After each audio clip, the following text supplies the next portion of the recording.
Smash! Smash! Smash! Well, I guess there's only so many smashings you could do before it comes back to bite you in the ass.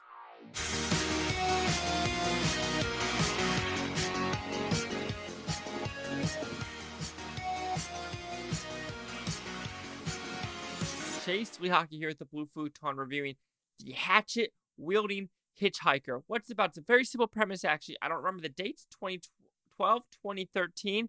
Apparently, there was a guy that ran into a PG&E worker and started like strangling him and doing bad shit to other people around him. And the person that was hitchhiking with him decided to take a hatchet and smash him on the head 3 times, and he was the hero. But months later, is he really a hero, or does he have mental disabilities? Is he a freaking monster? And this goes into the culture of wanting to publicize and make everyone a celebrity, and a lot of people are involved in that.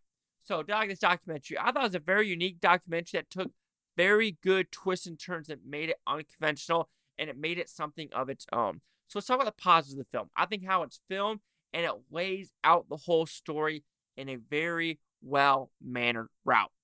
We get interviews from the original news reporter, the Keeping Up with the Kardashians are the Kardashians producers, Jimmy Kimmel's producers, of how people want this guy to be on their show so they can make a buck, that he can make a buck, even though there's some people in the background that was like, should we really do this? And it shows you the greed of some of these people of like, oh my God, whatever channel the Kardashians was on, was it Bravo?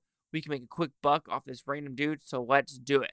But then you deep dive into these layers, kind of like an onion, and you realize this guy's core isn't good, and we shouldn't even be celebrating this person. And so getting all these interviews really sheds light to that person.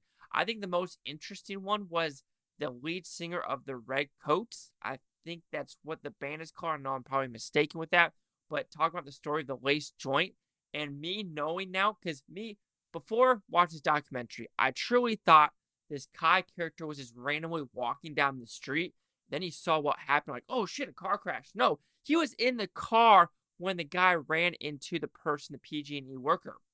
And so, knowing that and knowing what he said about the joint that was given to him, there's so many red flags of like, nah, this guy shouldn't be a celebrity whatsoever. I don't know why we really want this guy to be a celebrity, but that's what internet culture is. It is literally lying to the person and wanting just that quick buck. And it's really unfortunate when you're kind of doing it to a person like this. And then you talk about the past of exactly what he actually went through, quote unquote, because we really don't know. And then why he's in jail now, and was he actually assaulted like he says he was? Or was it all leading up to a path of like, you know what? I have this fame, I'm going to have these backers, and for some reason he thought that he would have the public's opinion on his side, even though it doesn't go that route the way he wanted it to go. So I like the story, the timeline, how it was given, and just the overall aspect of like you second guessing of like, is Jimmy Kimmel really a good guy? Are these producers really a good guy? Are they really looking for themselves? Or are they just looking for a quick buck? And I do like that as a whole. I would say some of the negatives is when you get to the final, act of the movie. I kind of would like a final interview with Kai in jail because, spoiler alert, he's in jail for murdering someone. So I'd kind of like to know that aspect.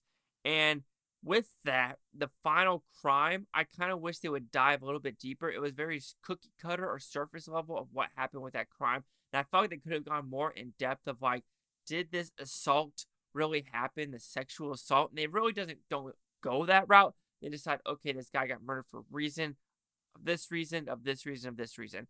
And if this is sexual assault did happen of like you being raped, do you expect someone just to like not fight back and like, just a fit of blackout rage? So I don't know. It's one of those things that make you second guess of like, were the cops really looking at what could have happened, or were they more of like, you know what, we have our storyline of what we want to say of how we think this person was murdered, and tunnel vision, because instead of like the hypothesis where you create a hypothesis and you try to find the truth, people want a truth, so they go from backward to forward instead of forward to backward to get that timeline of what they want. And unfortunately, there are court cases where they're like, we think he did it, so as to make the evidence connect to the hypothesis.